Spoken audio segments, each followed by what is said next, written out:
If fundraising feels harder right now, you are not imagining it. Donors are still generous. That hasn't changed, but they're more selective, more cautious, and honestly, more distracted.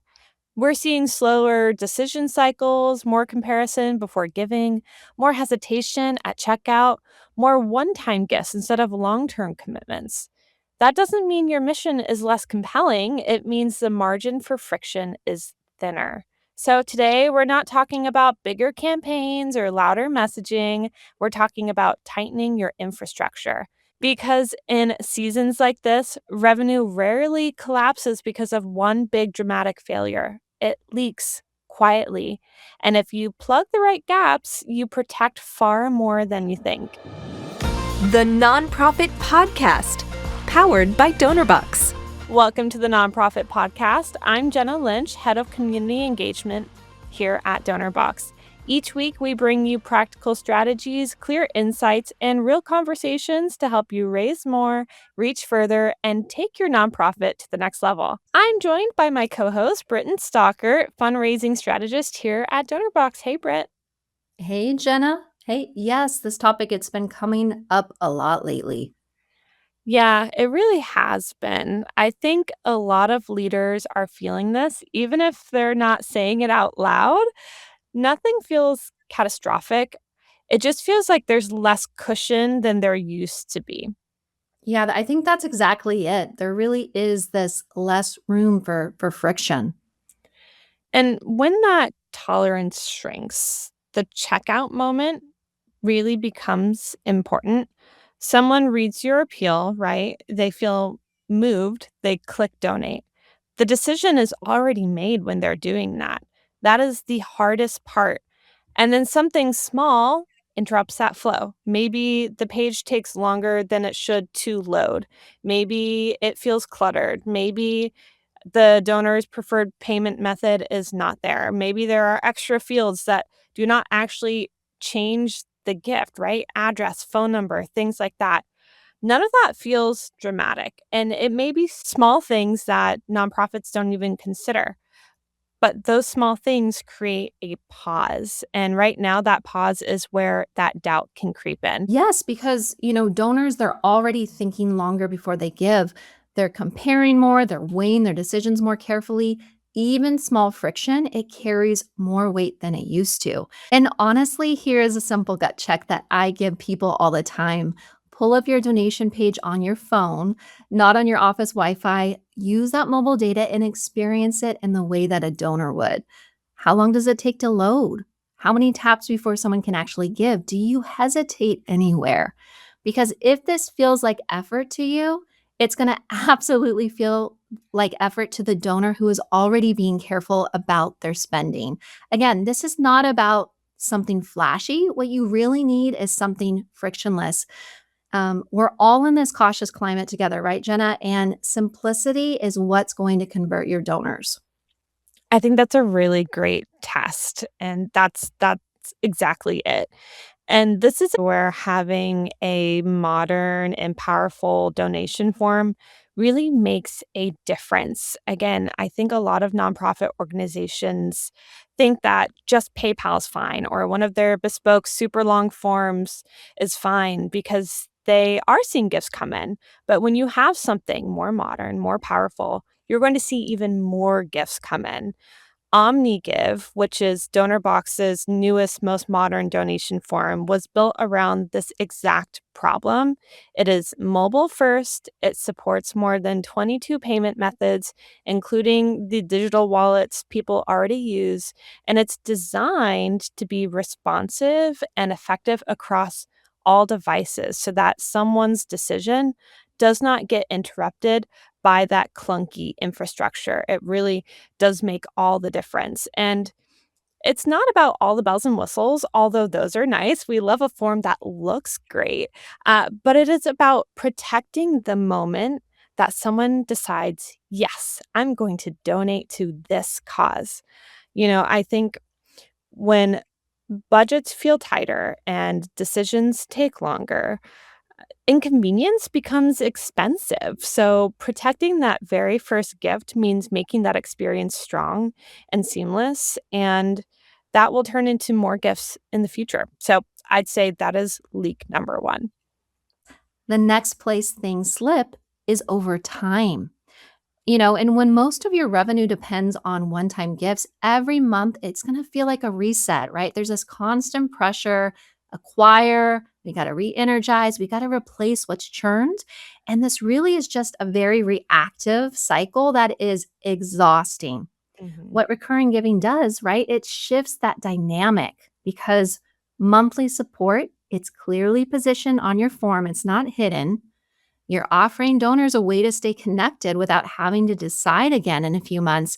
And this is just that steady, predictable income, that habitual income that your nonprofits need to scale and to sustain.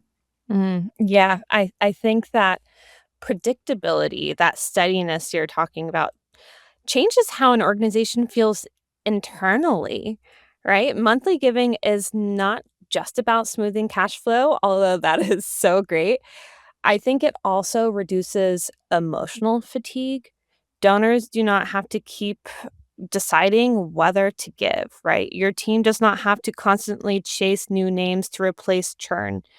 I think even modest recurring growth really compounds. There's a lot of great research and stats on that.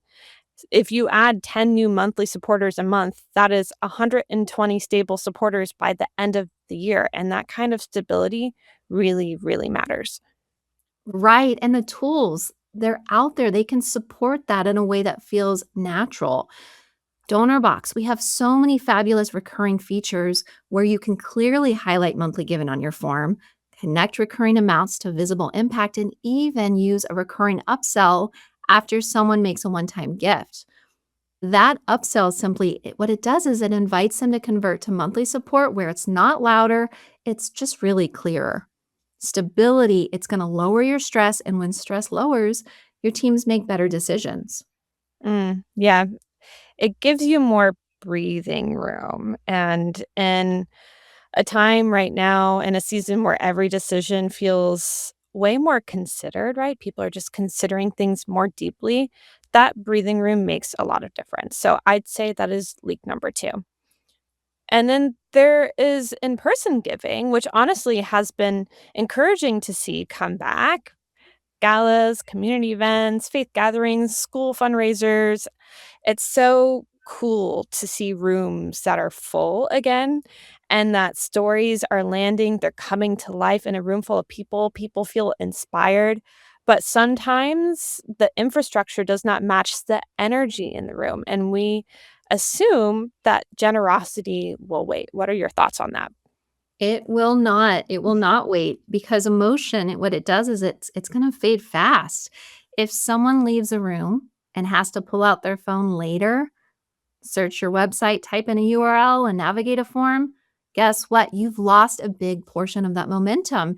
Impulse generosity that we need to tap into in that very moment, what it needs is it needs that visible infrastructure. I agree with that wholeheartedly. You want to capture that generosity in the moment, and that is exactly where Donorbox Live Kiosk makes an incredible difference. It is a device that you can use as tap to pay, built specifically for in-person events and gatherings. People can tap their card or their digital wallet and give instantly. You can use a tablet, you can use your cell phone to use the DonorBox Live app. It truly is an incredible tool. It doesn't require any cash, right? It is totally cashless, which is great in our cashless society. There are no pledge cards, no mental notes to remember later. It turns inspiration into immediate action, right? And when people can give in seconds, you feel the momentum stay in the room instead of stalling. You, as an organization, can see that impact in real time. And I'd say this is not about being flashy at events. It can work for all different types of events and formats. It really is just about removing friction between inspiration and action while that emotion is still present. So I'd say that is leak number three. When I step back from this conversation, what I think stands out is how undramatic the solution actually is. You do not need to reinvent your strategy. We are just trying to reinforce what already supports every gift. And that focus on strong, dependable infrastructure is something we care deeply about at Donorbox. We were just recognized by G2 in their 2026 awards based entirely on verified nonprofit reviews. And what those reviews consistently highlight is reliability and support. Tools that hold up when things feel pressured and uncertain. And that tells me this shift towards stronger infrastructure is not theoretical. It's what teams are actually valuing and seeing results from powerful, sustainable results. So, strengthen the moment someone gives, build that steadiness over time. Make sure live energy turns into that generosity captured in real time, right? When generosity feels more considered, the answer isn't to be louder, right? It's not a big flashy campaign, not big flashy messaging. It's just to close these gaps, these leaks that we've talked about that are quietly costing you. Gosh, so much freedom with this, Jenna, and that's freeing, honestly. You don't have to overhaul everything. You just have to identify where momentum is slipping, and you got to shore that up. Exactly. So, if you're listening and wondering where to focus next, our tip is to always start simple. Pull up your donation experience and just look at it honestly. Is it responsive and effective? Is your recurring giving option clearly positioned and giving a gentle nudge during the giving process? Or when you host an event, are you actually equipped to capture giving in the moment? So, you do not at all need to fix everything at once. Just pick that one area you think you may be losing the most momentum and strengthen that first. I think that kind of infrastructure really gives your mission that breathing room we were talking about. But any final advice for teams feeling the pressure right now? Yeah, just to echo real quickly what you said, I'd say resist the instinct to pile on more when we're in these moments where things feel tighter, right? There's this temptation to launch another campaign, turn up the urgency, but sometimes the smarter move is quieter. Make sure your systems are working for you. Make sure your form is strong and accessible. Make sure that recurring giving it's prominent, it's clear, and make sure that you're not letting those inspired moments cool off. That's gonna be what protects our dear listeners' revenue long term. That's such a good way to put it. Thanks for that, Britt. And we will link the tools we mentioned in the show notes so you can explore what might support you. Start with the gap that is costing you the most and fix that first. Thank you for being a part of the nonprofit podcast community. Your work matters, and we are honored to support it. If you enjoyed this episode, share it, leave a review, or subscribe to our YouTube channel. Until next time, take that first step and stay inspired. That warm feeling when you help someone, it's not just happiness, it's fulfillment. And we believe it should be available to everyone, from frontline heroes to first-time fundraisers. Our tools empower you to help others. This is our mission. This is Donorbox, helping you help others.